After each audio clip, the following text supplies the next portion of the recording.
رانا ثناء اللہ صاحب وزیر اعظم کے مشیر ہیں برائے سیاسی امور. بہت شکریہ رانا صاحب, آپ نے جوائن کیا. رانا صاحب, ابھی آپ نے بلاول بھٹو زرداری صاحب کی بات سنی ہے. وہ کہتے ہیں کہ ہم ایک نئی جنگ کریں گے. ایک تو کیا آپ ان کی بات سے اگری کرتے ہیں, کیا پاکستان کو اس طرح کی نئی جنگ میں انوالو ہونے کی کوئی امکانات دیکھتا ہے؟ نہیں, دیکھیں, یہ تو پاکستان کی جو ہے وہ اسٹیٹڈ پالیسی ہے کہ اگر جو ہے وہ اکارڈ جو 1960 کا ہے اس کے مطابق جو ایگریمنٹ ہوا ہے تو اس پہ اگر عمل درآمد کو روکا گیا اور پاکستان کا پانی جو ہے وہ روکا گیا تو پاکستان اسے ایک ایکٹ آف وار کے طور پہ لے گا. اور دوسرا, جہاں تک 6 دریاؤں یا 5 کی یا 4 کی بات ہے تو دیکھیں 6 کے 6 تو انڈیا جو ہے وہ اگر چاہے بھی تو وہ نہیں لے کے جا سکتا. اس وقت جو 3 دریا جو 1960 کے اکارڈ کے مطابق پاکستان کے حصے میں ہے یا پاکستان کو پانی ان سے مل رہا ہے تو اس میں انڈس اور جہلم کے اوپر تو انڈیا کو ایسی دسترس حاصل ہی نہیں ہے کہ اگر وہ چاہے بھی تو ان کا پانی جو ہے وہ نہیں روک سکتا.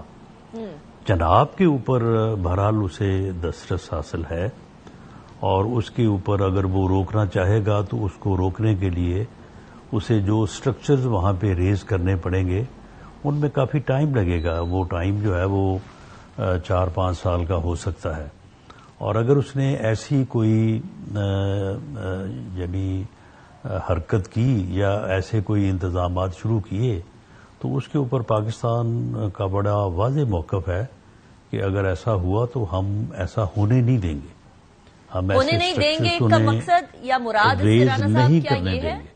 کیا ہونے نہیں دیں گے اس سے مراد یہ ہے کہ ہم ڈائریکٹ اٹیک کریں گے, یا ہونے نہ دینے سے مطلب یہ ہے کہ ہم ڈپلومیٹک سطح کے اوپر جائیں گے, کمبینیشن ہوگا, واٹ ول اٹ بی؟ نہیں, ہم وہ غلطی تو نہیں کریں گے جو انڈیا نے کی ہے کہ پہلگام کے واقعہ کے اوپر خود ہی الزام لگا دیا, خود ہی انویسٹیگیشن کر لی, خود ہی جو ہے وہ پھر حملہ کر دیا اور انٹرنیشنل کمیونٹی کو جو ہے وہ آن بورڈ نہیں لیا, اپنا موقف جو ہے وہ لوگوں کے اوپر واضح نہیں کیا, تو جس کے اوپر پھر انڈیا کو جو ہے وہ بہت زیادہ نقصان اٹھانا پڑا. تو ایسا ہم تو نہیں کریں گے انشاءاللہ, بلکہ ہم نے ابھی سے جو ہے وہ اس کو وائس کرنا شروع کیا ہوا ہے اور اگر کوئی ایسی صورت آتی ہے تو ہم اسے ڈپلومیٹیکلی بھی جو ہے وہ اٹھائیں گے, پوری دنیا کو آن بورڈ لیں گے, سب کو بتائیں گے کہ یہ غلط ہونے جا رہا ہے. اور اس کے بعد پھر جو آپ نے بات کی کہ ڈائریکٹ اٹیک والی, تو بالکل اس سٹرکچر کو ہم جو ہے وہ بالکل جو ہے وہ ریموو کریں گے, اس کو ٹارگٹ کریں گے جو کوئی ایسا سٹرکچر ہوگا جس سے ہمارا پانی جو ہے وہ رک سکے.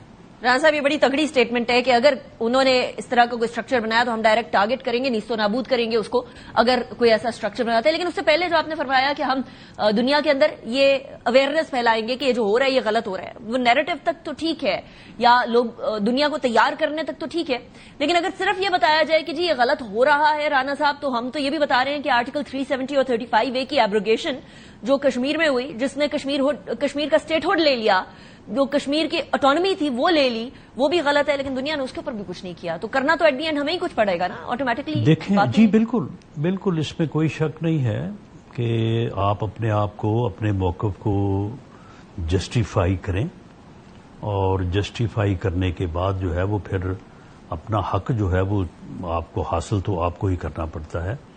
لیکن اگر آپ دنیا کی نظر میں جو ہے وہ سچ پہ ہوں, حق پہ ہوں, جسٹیفائیڈ ہوں, تو وہ ایک بہت بڑی سپورٹ ہوتی ہے. تو بالکل ہم اپنے موقف کو ثابت بھی کریں گے اور اس کے بعد پھر اس کو حاصل بھی کریں گے. رائٹ. اچھا رانا صاحب, ڈی جی ایم او سے معاملہ آگے نہیں بڑھا, این ایس ایس تک بھی نہیں گیا, گفتگو بھی نہیں ہوئی, بیٹھ کے بات کرنے کو بھی انڈیا تیار نہیں ہے. چاہے ڈونلڈ ٹرمپ نے جتنی بھی دفعہ بولا، پاکستان نے بھی آفر کی، but India is not ready for that. آپ کو لگتا ہے یہ لانگ ٹرم میں یہ اسٹریٹجی انڈیا کی اسی طریقے سے کنسسٹنٹ رہے گی، بات نہ کرنے والی؟ بڑے سالوں سے مودی کے بعد سے تو ہم یہی دیکھ رہے ہیں. اس ٹائم پہ سوراج صاحبہ ہوتی تھی، سشما سوراج صاحبہ، تب سے معاملہ اب تک یہی چل رہا ہے. تو آپ کو لگتا ہے یہ اسی طریقے سے کنسسٹنٹ چلے گا؟ بات چیت کی بات ہم بھول جائیں انڈیا کے ساتھ؟ نہیں، دیکھیں، ہمیں اپنا موقف جو ہے اس کو ریز کرتے رہنا چاہیے، اسے وائس کرنا چاہیے، دنیا کو جو ہے وہ قائل کرنا چاہیے. ٹھیک ہے، وہ اپنا موقف اپنی جگہ پہ رکھے ہوئے ہیں، لیکن ہمیں بھی تو پریشر جو ہے وہ بلڈ کرتے رہنا چاہیے.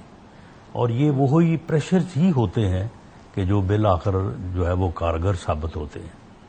کیا معلوم کہ آنے والے اگلے 10-20 سالوں میں کیا صورتحال ہوتی ہے. جو اب وہ آرٹیکل جو 370 ہے اس نے ختم کر دیا ہے، تو باتیں تو یہ بھی ہیں کہ وہاں کے حالات ایسے ہیں کہ اس بات کے بھی امکانات ہے کہ انڈیا جو ہے وہ اس طرح سے قائم نہ رہ سکے. اس ظلم کی بنیاد پہ، اس یعنی جو ان کا RS کا جو ہے اس وقت ایک یعنی ایک کٹر مذہبی اسٹیٹ بنانے کا جو ان کا اپنا پروگرام ہے، یا جس کے اوپر وہ عمل پیرا ہیں، تو اس کی بنیاد کے اوپر جو ہے وہ انڈیا کے بھی حصے بکھرے ہو سکتے ہیں. صاحب that's a very important statement. آپ کو کتنے حصے ہوتے ہوئے نظر آ رہے ہیں انڈیا کے؟ کہاں سے حصے ہوتے ہوئے نظر آ رہے ہیں؟ کون کون سی جگہیں ٹوٹتی یا آزاد ہوتی ہوئی نظر آ رہی ہیں رانا صاحب؟ دیکھیں جی، سب سے بڑا مسئلہ تو پنجاب میں ہی ہے. آپ کے علم میں ہے کہ